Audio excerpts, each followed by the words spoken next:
I play red. All the Halloween stuff's gone away for another year. Well, the bulk of it, there's still some left that never goes away.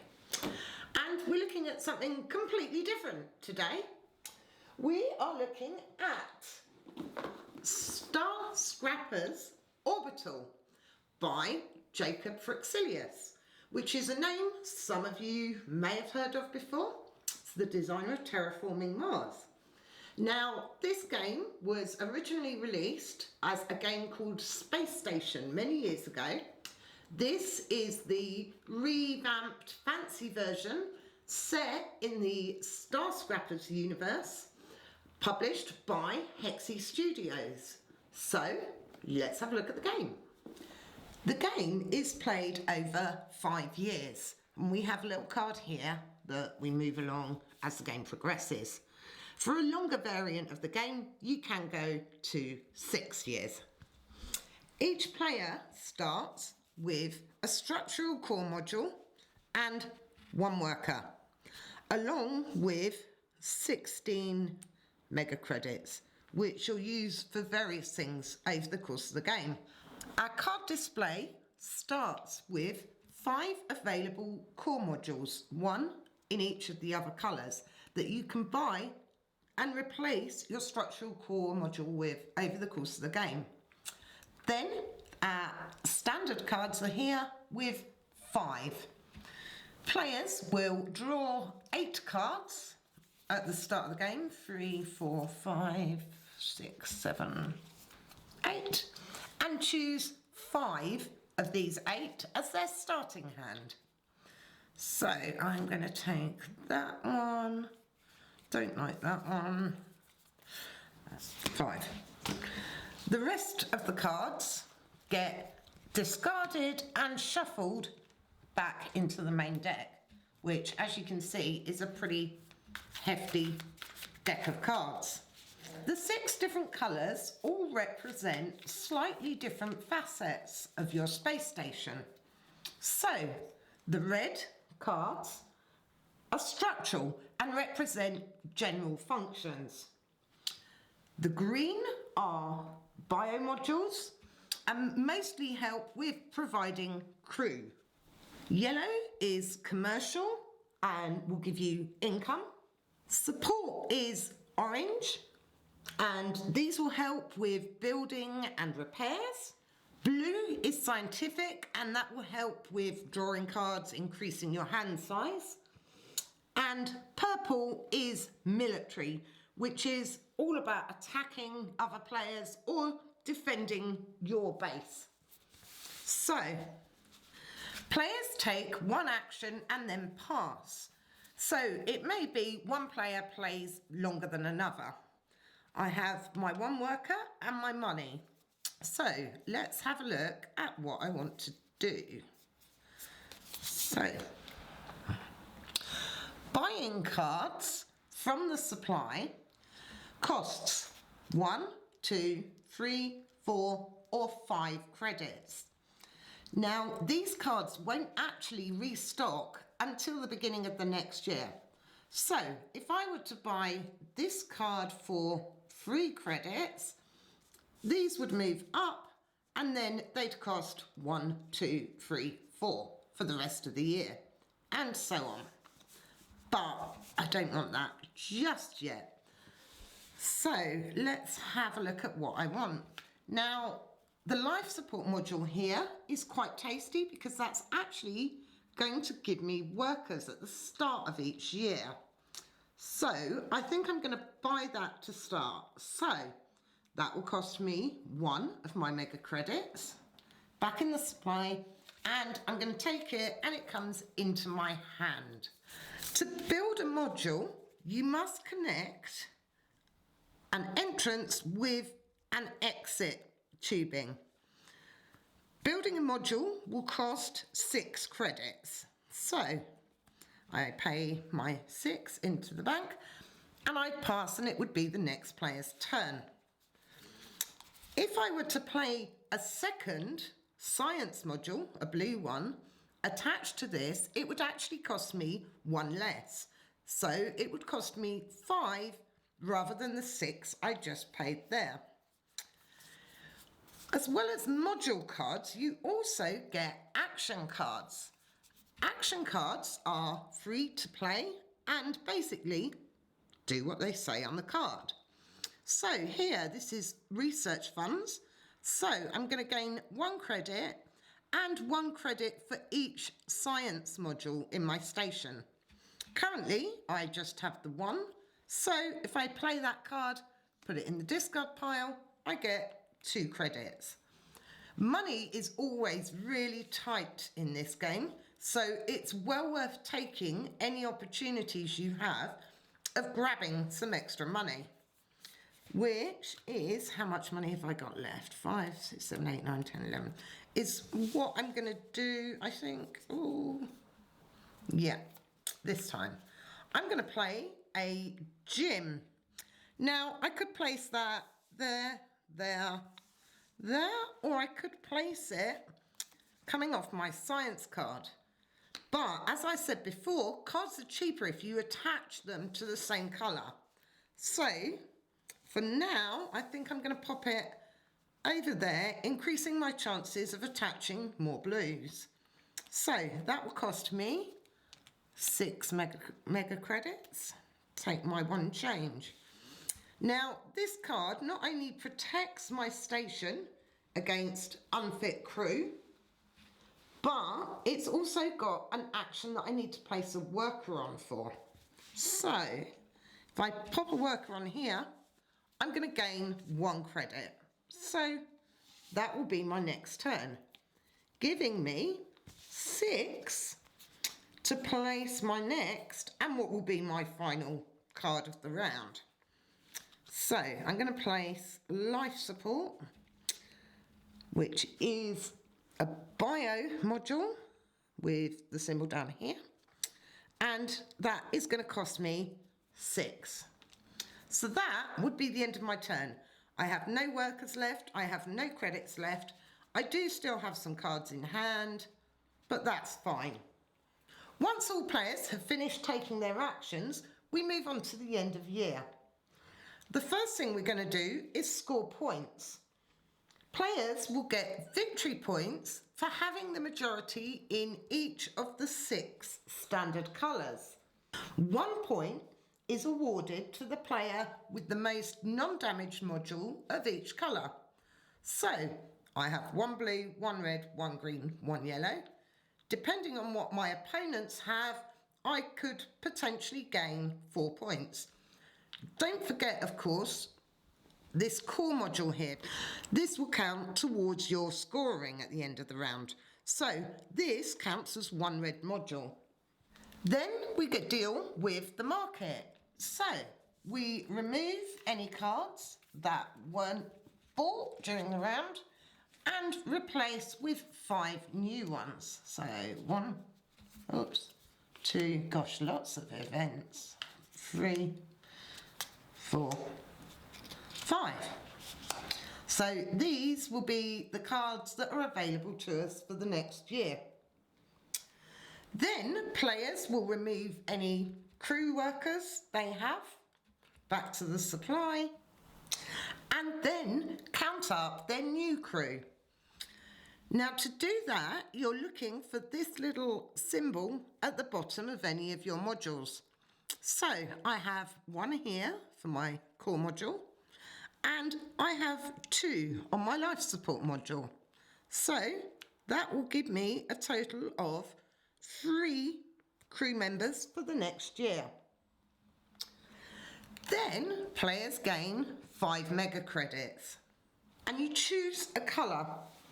You're going to get 1 mega credit for each non-damaged module of that colour.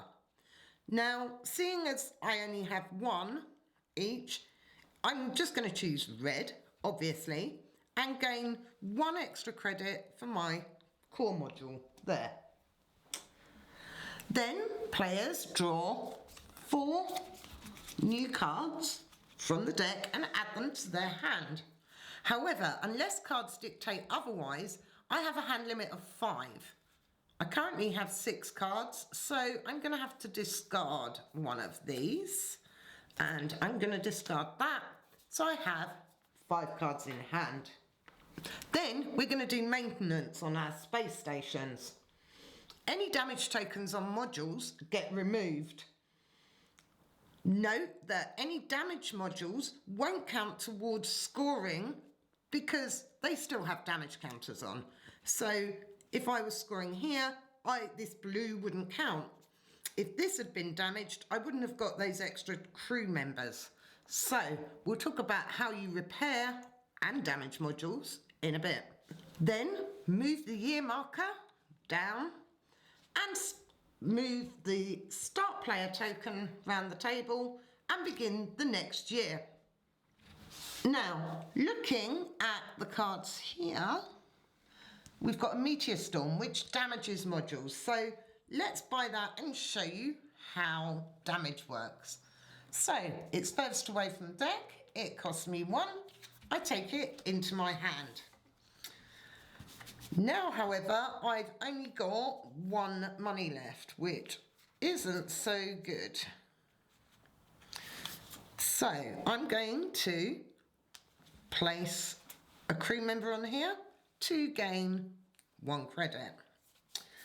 Then I'm going to play my meteor storm. So when you apply damage, you can only put it on exterior modules of a station.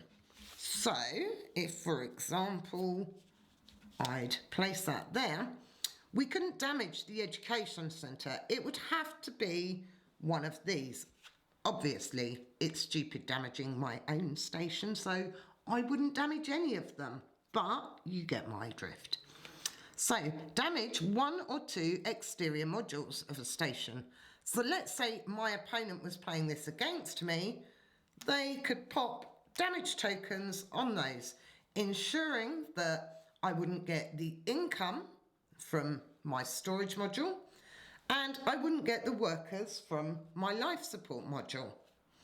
So this would now put me in a tricky situation. I have 6 mega credits left, but to repair these costs 3 credits. So it puts me in a position where I'd either use 3 to repair this, 3 to repair this, or I could build an extra module. Decisions. So what I am going to do is place a worker on my education centre, which means I can draw a card, see what we get. Nothing too interesting. Yeah. Why would I be so mean to myself? That's horrible. So I'm going to pay 3 to get rid of this bit of damage. And then because I only have 3 left, there's not much else I can actually do except get rid of that bit of damage. Any workers you have left in your core module are discarded at the end of the year, so it's well worth using these if you can. However, I can't. So I'm going to lose him, which is a bit sad. It's the way it goes. So then, end of the year, so victory points. We'd count up who has the most red, purple, blue, yellow, orange, green modules. Score 1 victory point for each of them. Discard the market cards and refill the market. Remove the crew and place new crew, and then get our income. Don't forget, at any point you can pay 4 credits to replace this core module with any of the ones available on the display. There is only 1 of each available, so if there's something you particularly want, it's well worth grabbing before your opponents do. These are all similarly themed, along with the theme of the colours. So blue helps you draw cards, and the blue core module increases your hand size. The yellow is to do with income, so you get extra income. Green gives you 2 workers rather than the standard 1 available on all the other core modules. That, combined with the victory points for having the most of a specific colour and the coins available, mean that you really want to work down one path with this. Sometimes, maybe, if the cards let you, who knows. So, let's have a look. Let's exaggerate my space station here. So I can, all free of charge, of course, though it wouldn't really be. The one thing you really need to watch is that you don't block yourself off. So it may be I'm placing all of these here, but I've now got quite a few dead ends because I can't build here or here. I can't build, oh, I can build there, so let's pop that. But now I've actually got 2 side exits on these modules that I'm never going to be able to build from. So do keep an eye. Some cards literally have an entrance and an exit, and that's it. Some, I think, yep, look, just have the entrance, and then that's it. That's now a dead end. Whereas a lot of the cards have exits on the 3 sides. So popping 2 of them next to each other is kind of a bad move. Also, bear in mind that any cards on the end are potentially vulnerable to attack. So let's just, yep, and that's now, see, that's now blocked off. So keep an eye on that as you place. Also, this is similar to any tile placing game in the fact that if you give yourself loads of room in one direction, inevitably you'll end up needing to build in other directions. So sometimes you have to kind of move the whole thing to get things right. There are some orange cards that let you rebuild the whole station, which can be a bit of a headache, to be honest. But that's part of the fun. If this was my station, I'd actually go into the next year with 2, 4, 5, 6 workers. So you can see how this escalates. This card gives me credits. This card will give me some credits at the start of each year. So make sure during income phases that you check these cards for other effects rather than the standard regular incomes. Play continues over the 5 years. At the end of the 5th year, rather than the 1 point for having the majority in each colour, you get 2 points. So here I have 3 green. I may or may not have the majority. Let's say I do. Instead of 1 victory point, I'd get 2. Once the final victory points have been given out, players add up points gathered throughout the game, and the player with the most points is the winner.